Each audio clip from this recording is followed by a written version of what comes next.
I started building social Georgetown important today because it's time to get back to our roots around free expression on Facebook and Instagram. I started building social media to give people a voice. I gave a speech at Georgetown 5 years ago about the importance of protecting free expression, and I still believe this today. But a lot has happened over the last several years. There's been widespread debate about potential harms from online content.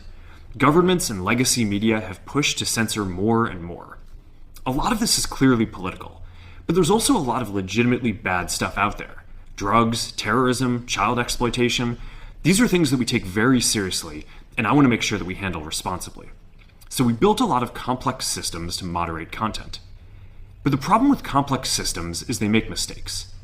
Even if they accidentally censor just 1% of posts, that's millions of people. And we've reached a point where it's just too many mistakes and too much censorship. The recent elections also feel like a cultural tipping point towards once again prioritizing speech.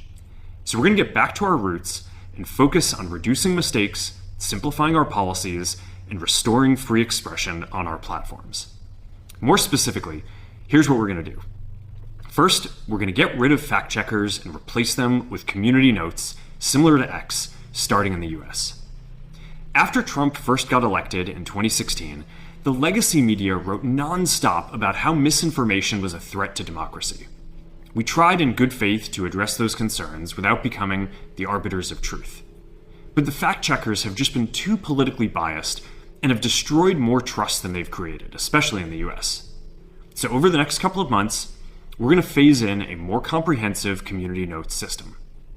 Second, we're going to simplify our content policies and get rid of a bunch of restrictions on topics like immigration and gender that are just out of touch with mainstream discourse. What started as a movement to be more inclusive has increasingly been used to shut down opinions and shut out people with different ideas, and it's gone too far. So I want to make sure that people can share their beliefs and experiences on our platforms. Third, we're changing how we enforce our policies to reduce the mistakes that account for the vast majority of censorship on our platforms. We used to have filters that scanned for any policy violation. Now, we're going to focus those filters on tackling illegal and high-severity violations. And for lower severity violations, we're going to rely on someone reporting an issue before we take action. The problem is that the filters make mistakes, and they take down a lot of content that they shouldn't. So by dialing them back, we're going to dramatically reduce the amount of censorship on our platforms. We're also going to tune our content filters to require much higher confidence before taking down content. The reality is that this is a trade-off. It means we're going to catch less bad stuff, but we'll also reduce the number of innocent people's posts and accounts that we accidentally take down. Fourth, we're bringing back civic content. For a while, the community asked to see less politics because it was making people stressed. So we stopped recommending these posts. But it feels like we're in a new era now, and we're starting to get feedback that people want to see this content again. So we're going to start phasing this back into Facebook, Instagram, and Threads while working to keep the communities friendly and positive.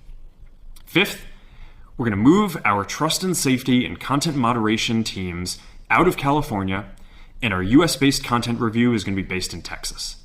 As we work to promote free expression, I think that it will help us build trust to do this work in places where there is less concern about the bias of our teams. Finally, we're going to work with President Trump to push back on governments around the world that are going after American companies and pushing to censor more. The US has the strongest constitutional protections for free expression in the world. Europe has an ever-increasing number of laws institutionalizing censorship and making it difficult to build anything innovative there. Latin American countries have secret courts that can order companies to quietly take things down. China has censored our apps from even working in the country.